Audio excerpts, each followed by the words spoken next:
I think that he is not reversing his so-called zero tolerance policy, according to the early reads we've been getting. But what he is doing is trying to, and we'll see when we get his executive order, is say that families can be detained together. What happens next? Because at the end of the day, as Kristen points out, this executive order does not end the zero tolerance policy. Everyone will continue to be prosecuted, which puts a serious strain on resources. The other thing I think that's important to know and be mindful of is that under the zero tolerance policy, which is set to continue, so long as these parents are being prosecuted criminally, they will be separated from their children, and the children will be separated from their parents for at least a few days. It remains to be seen. It's hard to speculate what the order will say, but if the tension of families continues, then we're still going to be creating a different problem.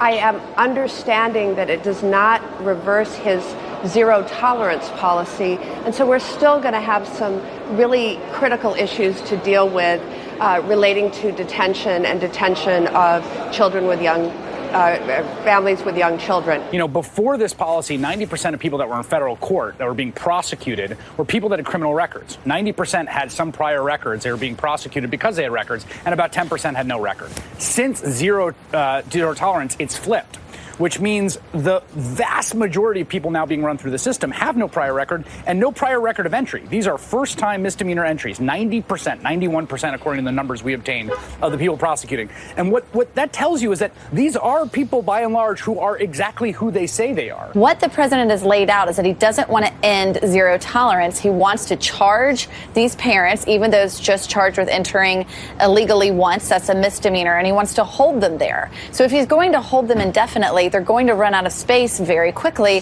The president's announcement that he is going to be able to somehow end family separation without ending the zero tolerance policy. What's going to be the practical impact? What's going to be the practical effect of that here? I really look forward to reading that executive order, because how are parents going to be brought into court without being separated from their children for their criminal hearings? That's a big question. And if they are separated, what will be the next step? How are they going to be reunited? There's a number of questions that a number of federal agencies will have to answer in the next few days if this order gets